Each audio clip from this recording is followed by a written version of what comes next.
আমরা কি এখানে কান্নার জন্য এসেছি? আমরা এখানে কিসের জন্য এসেছি?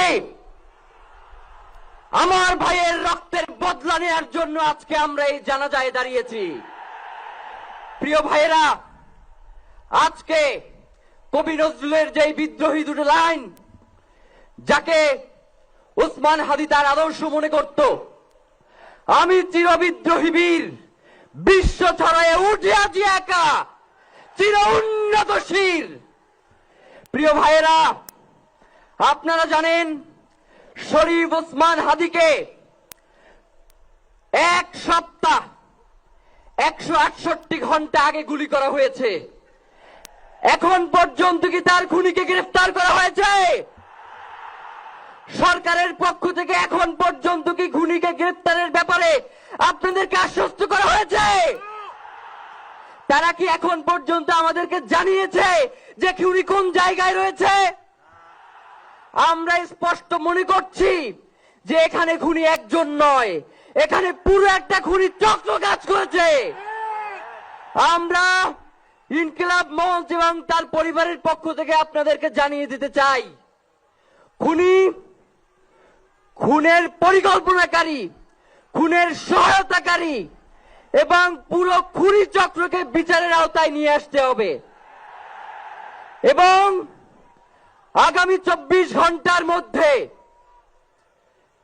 স্বরাষ্ট্র উপদেষ্টা এবং সহকারী উপদেষ্টা খোদাবক্স তাদেরকে জনতার সম্মুখে এসে তারা এই খুনের ব্যাপারে গত এক সপ্তাহ ধরে কি পদক্ষেপ নিয়েছে তা জনসম্মুখে জানাতে হবে।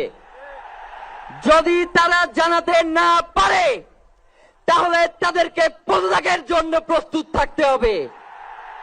আমরা ইনকিলাব মঞ্চ কোনোভাবেই শরীফ ওসমান হাদির রক্তকে বৃথা যেতে দেব না।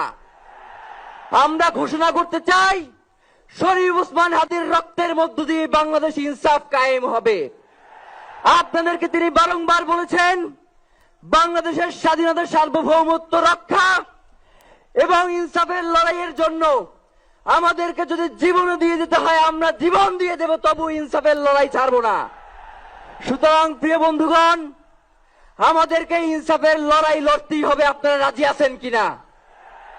এবং সেই সাথে আমরা আরো বলতে চাই, সিভিল মিলিটারি ইন্টেলিজেন্সের মধ্যে ঘাপটি মেরে বসে থাকা আওয়ামী দোসরদেরকে চিহ্নিত করে গ্রেফতার করতে হবে। প্রিয় সংগ্রামী বন্ধুগণ, শরীফ ওসমান হাদির পরিবারকে জানানো হয়, রাষ্ট্রের পক্ষ থেকে আপনাদেরকে যদি কোনো সুবিধা দরকার হয় আপনারা আমাদেরকে বলবেন। আমরা শরীফ ওসমান হাদির পরিবার থেকে রাষ্ট্রকে জানাতে চাই, যদি এই রাষ্ট্রকে রক্ষা করতে শরীফ ওসমান হাদির পরিবারের 5 সদস্য তার ভাই এবং বোনদের যদি রক্ত লাগে তারা দেওয়ার জন্য প্রস্তুত রয়েছে, তবুও এই খুনিদেরকে চিহ্নিত করে বিচারের মুখোমুখি করতে হবে। আমরা আপনাদেরকে আরেকটা ঘোষণা দিয়ে আজকের বক্তব্য শেষ করতে চাই, ওসমান হাদির নিরাপত্তার জন্যই কোন জায়গা থেকে তার লাশ নিয়ে যাওয়া হবে আমরা জানি না। ওসমান হাদি ভাই কি মৃত? তিনি আমাদের লক্ষ কোটি তরুণের মধ্যে জীবিত রয়ে যাবেন ইনশাআল্লাহ। আপনাদেরকে জানিয়ে দিতে চাই, কোন ধরনের সহিংসতা ছাড়া আমরা যেহেতু ওসমান হাদির লাশকে আমরা জাতীয় কবি কাজী নজরুলের পাশে দাফন করার ব্যবস্থা করতেছি, আপনারা সবাই এই প্রোগ্রাম শেষে জনতা মিছিল নিয়ে শাহবাগে চলে যাবেন।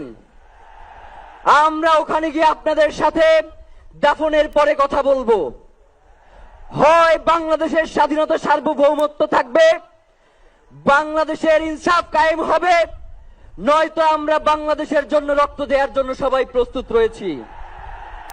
এবং ইনকিলাব মঞ্চ ব্যতীত কারো কোনো প্রোপাগান্ডায় আপনারা কোনো ধরনের সহিংসতার পথ বেছে নেবেন না।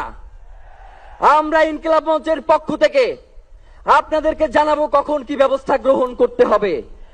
আপনাদের সকলকে, এই লক্ষ লক্ষ মানুষকে, আজকে শরীফ ওসমান হাদির জন্য যারা এসেছেন, শহীদ শরীফ ওসমান হাদি, তাকে আমরা সবাই দোয়া করব এবং তার যেই লড়াইয়ের পথ, তার যেই সাংস্কৃতিক আন্দোলন, তার যেই আধিপত্যবাদের বিরুদ্ধে লড়াই, আমরা সকলে সেটাকে একসাথে প্রতিহত করব।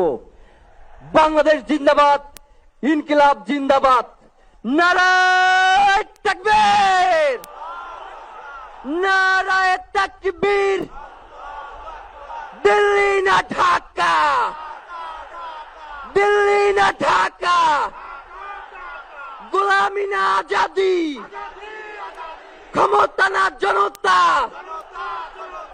আপোষ না সংগ্রাম, দিল্লি না ঢাকা। আমার ভাই কবরে, খুনি কেন বাহিরে, আমরা সবাই হাদি হব,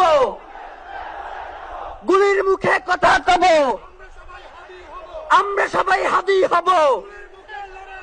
নারায়ে তাকবীর, ইনকিলাব ইনকিলাব, মুজিববাদ মুর্দাবাদ, ইনকিলাব জিন্দাবাদ।